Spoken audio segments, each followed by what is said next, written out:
Kong himself. So much trouble in the world. We're hearing wars and rumors of war, but we can't give up. We must continue.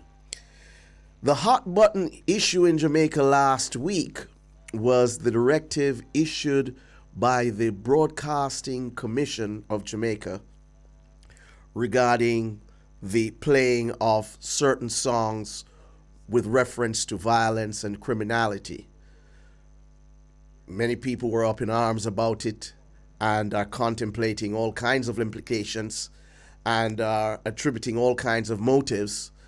Then, of course, there are some who say, well, it's about time because, they are very concerned about what they consider to be lyrics which are not uplifting. So, like anything else, there are two sides of this debate. And today we are going to be bringing on some persons who we know have the capacity to dissect an issue which is as important as this one.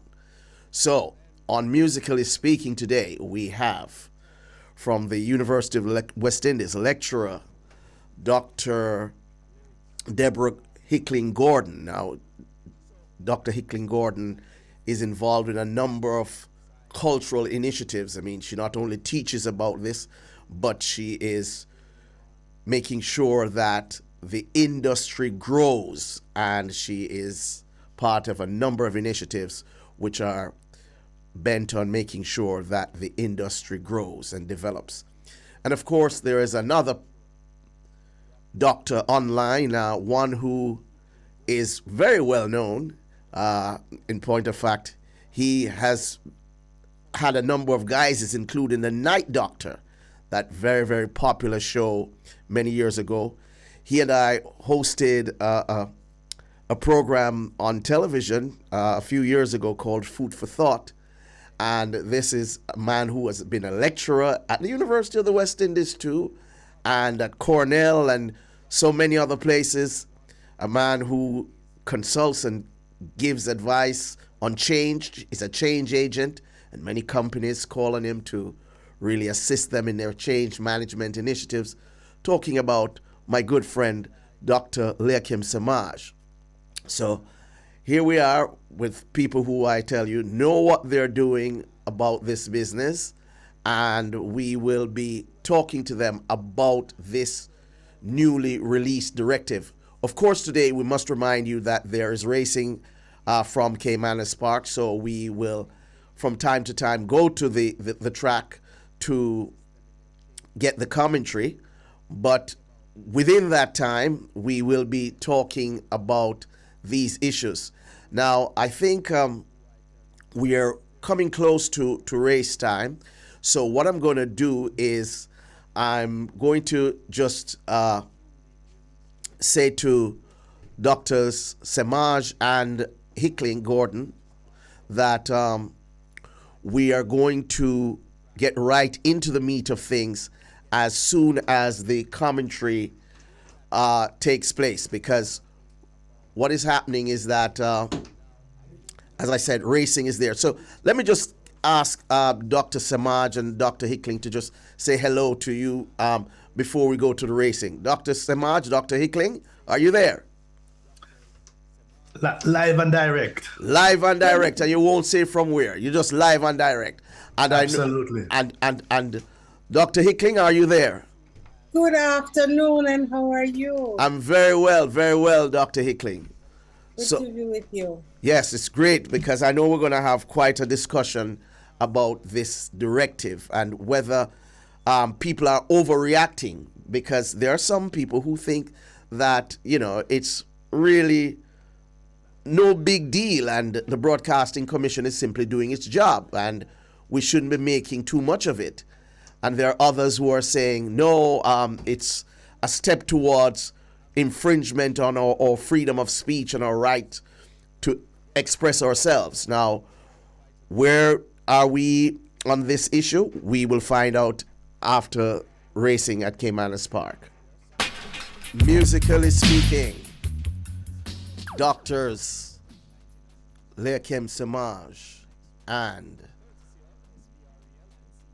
Deborah Hickling Gordon, talking about the recent directive from the Broadcasting Commission. And the question is, first, is this much ado about nothing? Who's going to take that one first? Dr. Samaj or Dr. Hickling? Is this much ado about nothing? Dr. Hickling? I'm sorry, I wasn't quite hearing. Is it much to do about nothing? Is it nothing? Much? Yeah. No, I don't think it is. I think we have a serious problem in Jamaica. I think we have a series of serious problems in Jamaica, and I don't think it is much to do about nothing. In fact, I think but I do think it is a singular approach to something that is a much larger problem that needs to be addressed in a much more holistic way. So if you look at it from the perspective of all of government, it is one tinkering activity, one thing, very, very important thing, but just one thing. And I think it's not a new activity on behalf of the Broadcasting Commission. The Broadcasting Commission has been at this activity it's a part of their mandate, and they've been doing it for many decades.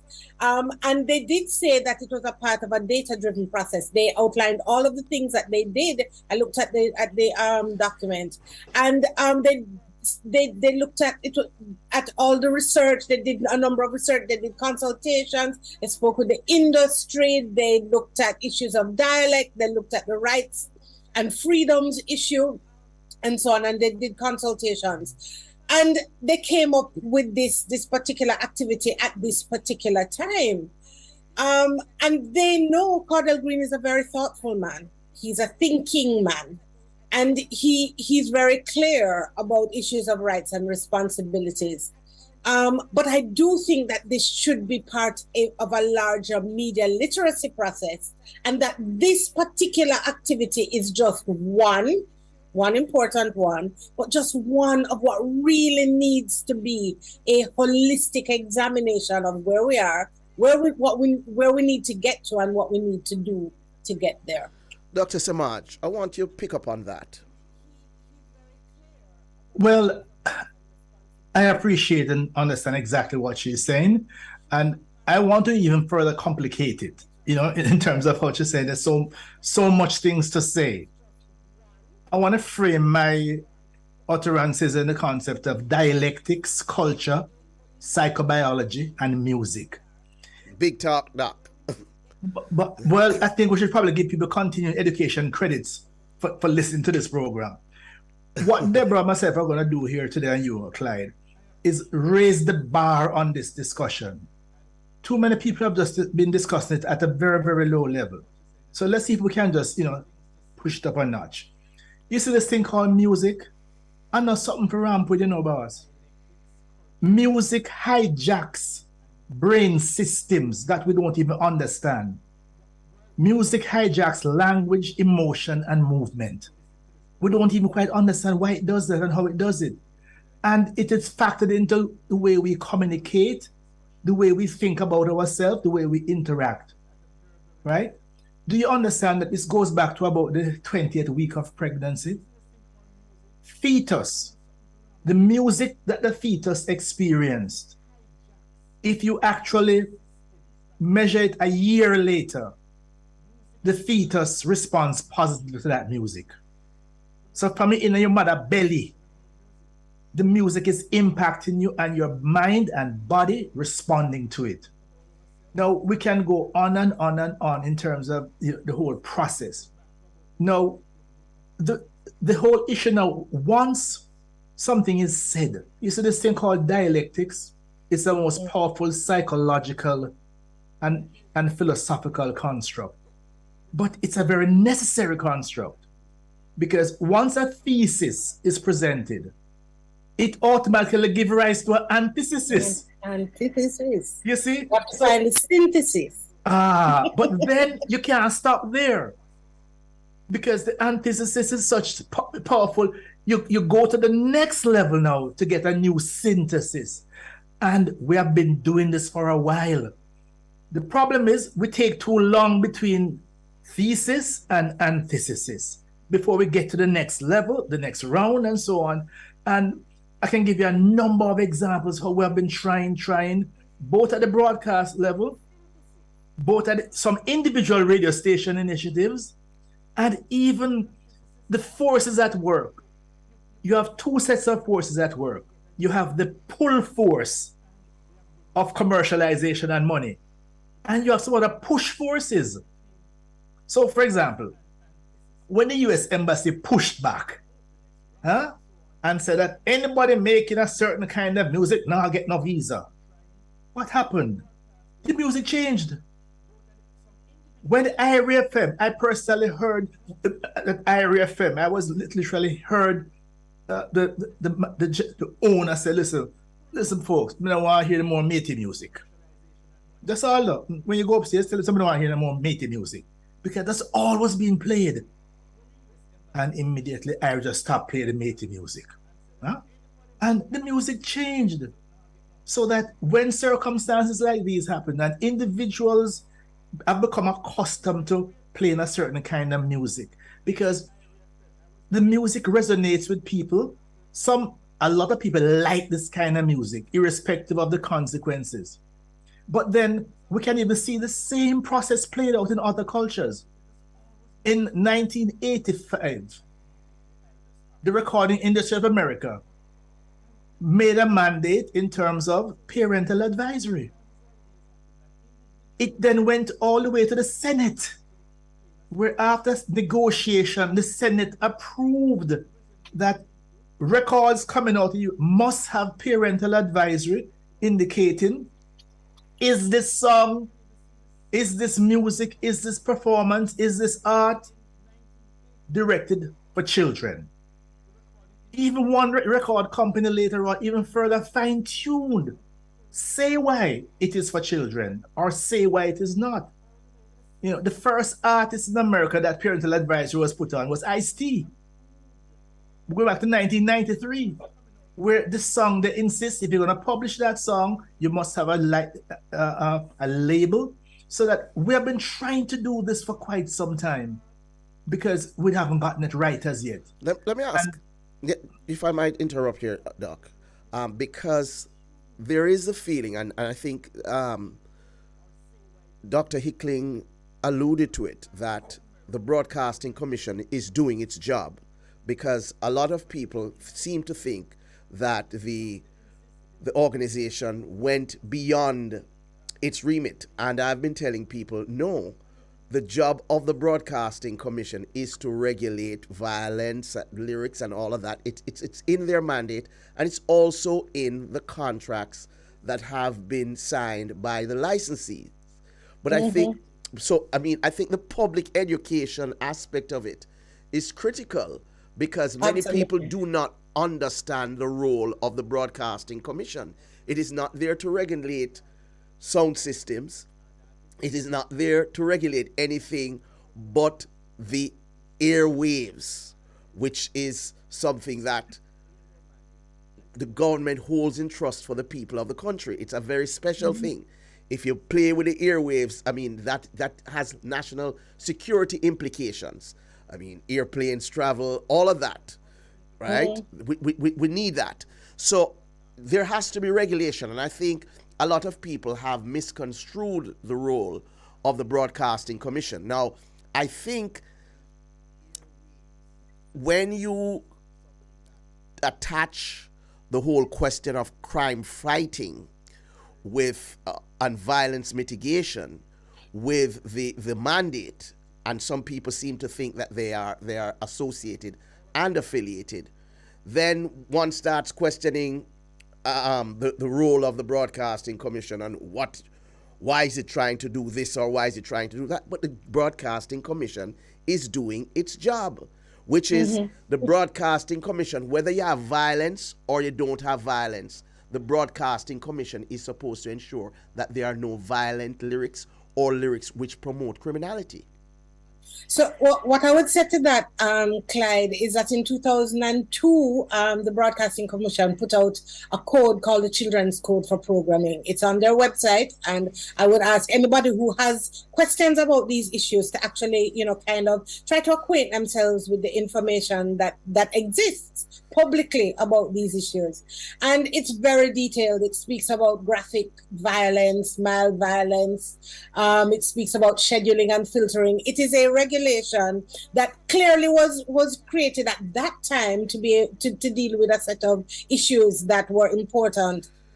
Now the levels have stepped up, and within its mandate, the Broadcasting Commission has sought to address them. And as I said earlier, I think it is just one of many things that need to happen. And I'm glad that Dr. Samaj raised the thing of dialectics. I thought about it a little earlier, but I thought it might have been a little heavy for this program. But I think it's really, just to kind of simplify it a little, it's about the contradictions that exist within our society. And that dialectics is about the study of contradictions. If you have up, you have down, you have left, you have right, you have high, you have low. And so there's the issue of rights and freedoms and regulation as two different opposites. And we need to be able to find the balance, which is what the synthesis that Dr. Samad spoke about, in order to move the process forward. And so, yes, they are doing their jobs, but how, it's almost like a drop in a bucket that when it drops to the very bottom, you hear this kind of hollow sound. You get an echo, because there's a lot of space to be filled to sort this issue out. And one ban by the Broadcasting Commission may come across as a particular in a particular way, given the context of time, and given the context, and I say this very carefully, given the context in which public information is being framed in present day. I don't say that with water in my mouth.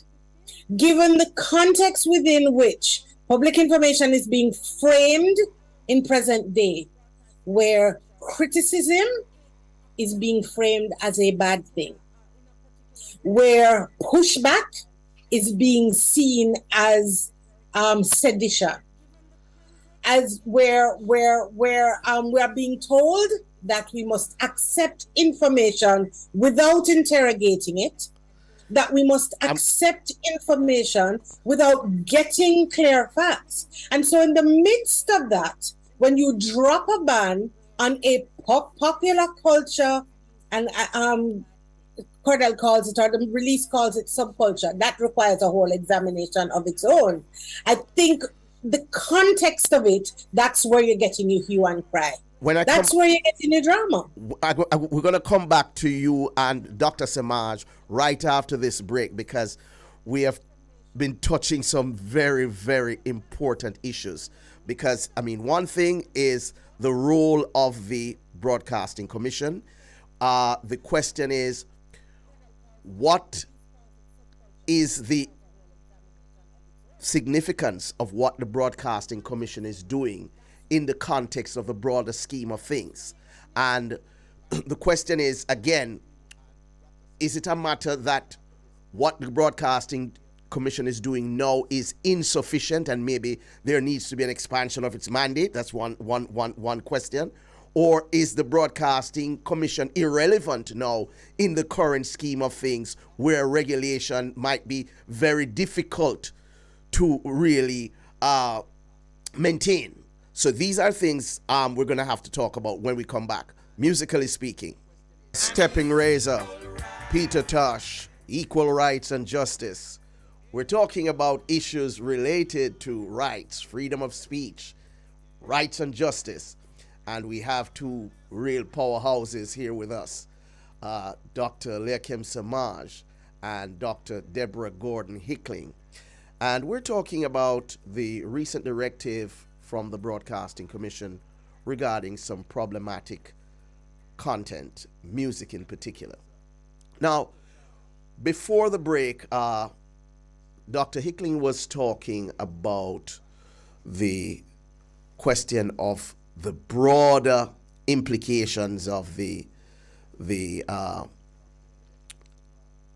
law and how the context in which a number of actions are seen. And sometimes narratives are shaped by the context. And so, for example, I mean, what I've been hearing is that, this is just a step towards the taking away of people's rights, because we have noted a tendency in certain quarters to be trying to take away people's rights bit by bit. I mean, I've even heard people talk about NIDS and other issues like that. And my response to that kind of concern is that, yes, even if members of the executive branch sometimes decide to step a little bit out of bounds, there are the courts which are able to bring things back in line. And that, to me, is part of the democratic process. I mean, governments and executive branch, the members of that, will from time to time overstep their boundaries. And it is a question of what are the constitutional arrangements which will bring them back in line. So I think right now we still have functioning courts. And the question is, some of these issues, because it is one thing, I mean, clearly the Broadcasting Commission is acting within its mandate. The question is, should it have been given this mandate? Is this mandate constitutional? Because those are issues that can be checked and tested, But I can tell you, for example, that almost every major democratic country that you have do have a body just like the Broadcasting Commission, which regulates the airwaves, because it's a necessary function. So we have to look and see now, how do we, is it a matter that we have to now upgrade and update the function and the mandate of the Broadcasting Commission? These are things that we have to look to. Dr. Samaj, you wanna step in on this one? Yes, sir. The question about the role and the limitation and expansion Broadcast Commission, that's moot. I have been on this path a little bit longer than my good sister and Deborah. I was here from, we had one radio station, all right? One radio station. And then we had two, and then we had one TV station. Now, we have had a total fragmentation of media. But here's a construct I'd like to put on the table. Any activity that takes place in the public sphere, if not regulated, will have to be subsidized. You hear what I say carefully? So it don't matter which one we're dealing with. If you notice what's happening now globally, people are looking at, oh, okay, what are we going to do about Twitter? What are we going to do about this one? When persons start to, back to that dialectics, persons start to use it for various purposes, so then somebody now will have to either regulate it or subsidize it or pay the consequences, pay for what it does, pay for the damage, pay for what is created, so that burden the Broadcast Commission with everything, to me, is not really necessary, because the free-to-air aspect is one and is critical. With time, we will pick up and figure out all these other things that operate in the public sphere, because nations, communities, societies have a responsibility to quote-unquote protect themselves. Because forces, there are always forces at work to build and to destroy, to uplift and to pull down. And if we look at what happened, how did the US come to that clarity in terms of their own problems, in terms of clarifying the whole issue of not fit for airplay? Then they start to break down things like what kind of speech, to do with race or gender, or so that we haven't even started our journey. but the regulation is a part of reality if we are to survive.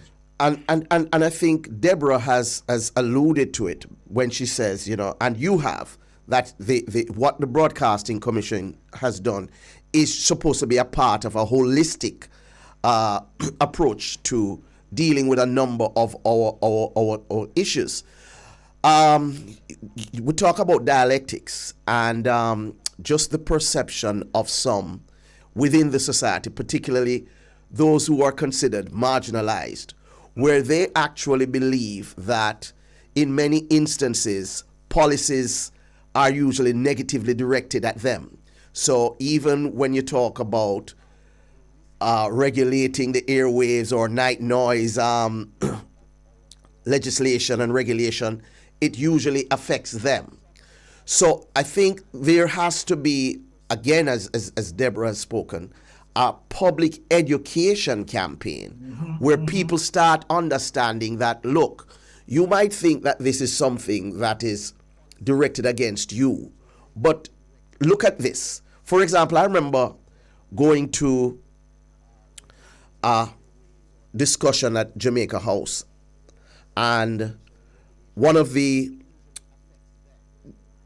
Jamaican artists who happened to be there, he was calling out to the government to free the music, free the music. I mean, poor people want to hear the music. And he was championing the cause of having the sound system running right through the night in ghetto communities. And I got up and I asked the question, does it mean that if I'm poor, I don't have the right to peace and quiet? And there were some people who were not really amused by what I'd asked. But we're talking about inherent contradictions, because this sound system and the music is a way of providing food for the downtrodden. But it can also, if not properly regulated, it can also be a source of discomfort. And so public education and dialogue is critical to all of this. People have to understand the roles of each agency and the limits and limitations of those agencies.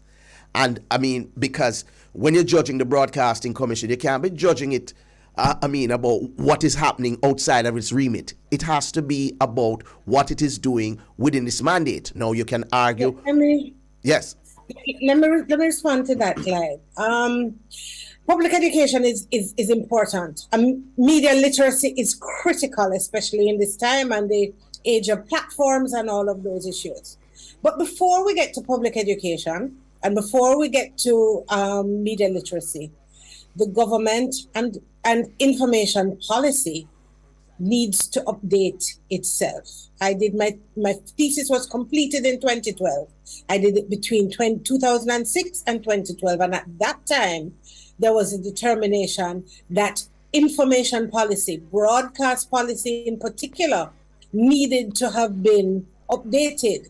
The thinking about broadcasting, the thinking about where broadcasting and narrowcasting and all the casting goes, needed to be updated. We're in 2022 now. That has not been done. Neither legislation nor policy, bits and pieces, pockets. So the Broadcasting Commission does their thing. I see something now coming about access to information coming out. Needs would be a part of that information mix. But there has been and there's digitization happening over by, I see Gary Allen talking about those issues. So little pockets of information are happening, but a complete examination of the role of information and the structures of information. But we're in a bit of an ideological quagmire. So since Dr. Semaj went there, right? We are in an ideological quagmire about what information should be, and to kind of break that down.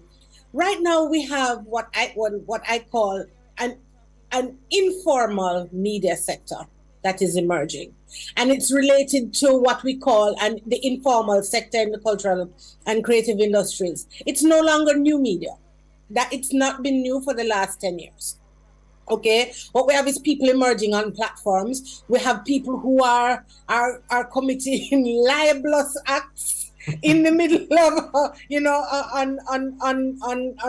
in a public sphere. There are people who are far away from journalistic process, the journalistic process, but the power that they are garnering, right? And the kind of groundswell because of these issues of rights and freedoms, because they're seen to be what I call folk heroes.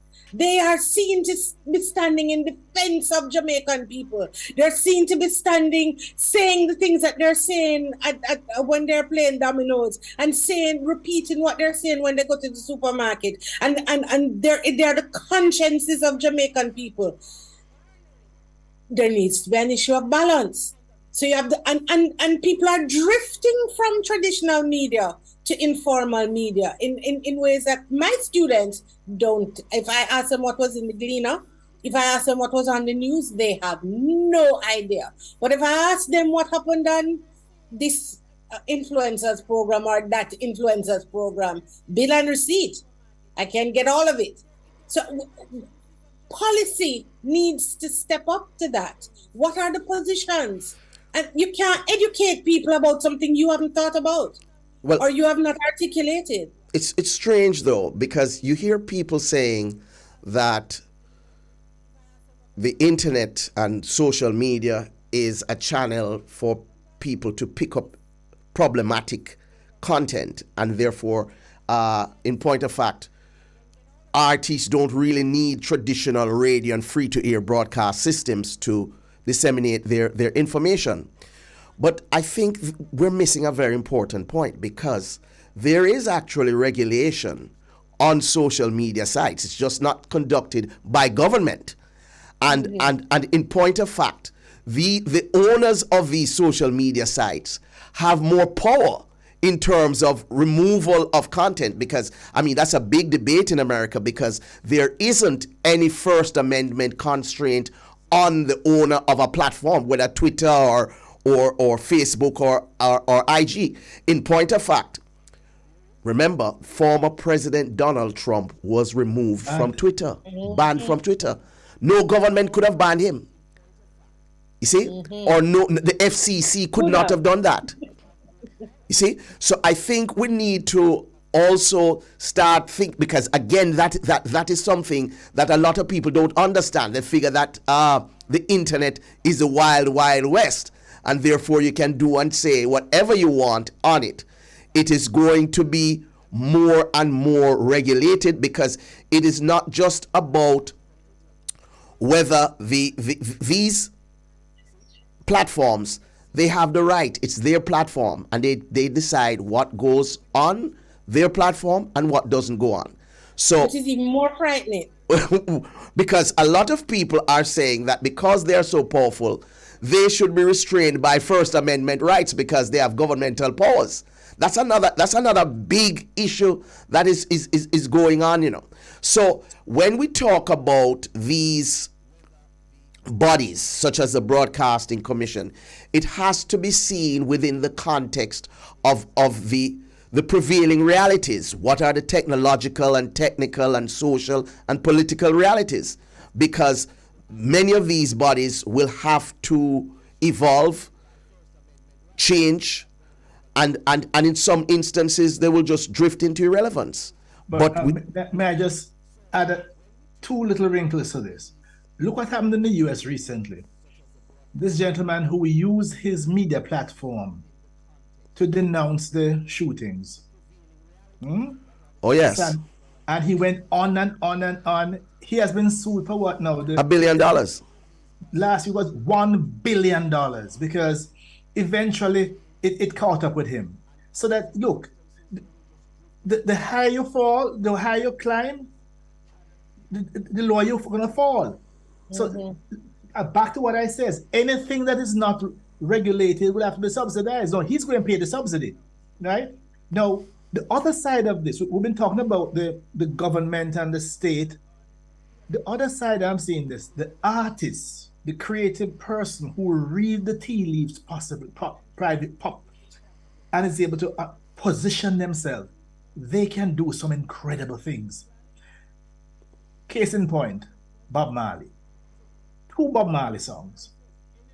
Where the initial version, my understanding, persons I've interacted over the last many years, the first version, the first draft of I Shot the Sheriff was I Shot the Police. And somebody said, Bob, you can't really say that, man. No, really. No. If Bob hadn't listened to that and make the twist, do you think Eric Clapton would have re-recorded I Shot the Police? And that was Eric Clapton's number one song, and the song that technically bust Bob Marley. The first draft of Come Go Chant Down Babylon. I'm sure you've heard it. The early draft of that song, Come Go Burn Down Babylon. Huh? And look what happened look at the version that came out on the album was Come Go Chant Down Babylon. You see the whole idea of reading the tea leaves and say, well, if I say it so you know, this way can give more a word you well know, Clyde, street creds. Because part of what music does, music has visceral appeal. Mm-hmm. Music can appeal to aspects of your persona that go beyond logic and emotion and so on. And that's why politics use music so often to bypass your sense of reasoning. It bypasses it completely. But then now, when the artists realize that, do I go for the cheap forward or do I go for the lasting impact? Right? So that is also part of we talk about cultural literacy, media literacy. We also psychosocial literacy now. It's some serious education. The artists who read it properly and do not position themselves in a dying order will be ready for the. You see, life is always one more part of the continuing credit education. Life comes at us as a sine wave. Always sine wave, up, down, up, down. Now the music thing, now the band is down. It's our responsibility to transform sine waves into positive linear trends. Meaning what? It will still go up, down, but the up will get higher and the down will get less down. So we're gonna have all of this that's what drives life, sine waves. So we're now in the trough. Use this time to read it and to understand it, not just to complain. What? This makes no sense at all because nobody listens to the radio. But if nobody listens to the radio, so why are you complaining about it? Why you open your feelings about it then? You've seen the amount of videos come out with people dancing to religious songs and so, and that's what we dance to now. That's just nonsense. Use it to understand what is happening, and we have a whole heap of work to do in the society. And as Debbie pointed out, this is just a scratch of what needs to be done. A funny thing, I've been doing some research. I'm writing a paper on the status of the artists in Jamaica, and which really just describing exactly what they're exactly what's happening in the kind of artistic sphere with people and how they're living and so on. And then I thought to myself, but first I need to find out in Jamaica, what do we think of, what is the role of the artist? And then I went to, what is the definition of artist from Jamaican context? And all over the world, the role of the artist is clearly defined, the definition of what an artist is. I cannot for the life of me find anything like that in Jamaica. There's been no thing. So we talk about the content, we talk about the process, we talk about all of the various things about artistry and artistic output. But we have done very little thinking in this country about what is an artist and what is their role. And so if we haven't done that, then no, that's even the artist is unclear. Yeah, where he stands. Who is he? What is his role? Because this definition is essential in somebody really making a determination as to who he is. And if we can't define what am I going to do? What is my job? What work am I supposed to be doing? We've never really worked that. We know what a doctor does. We know what a nurse does. We know what a psychologist does. We know what a teacher does.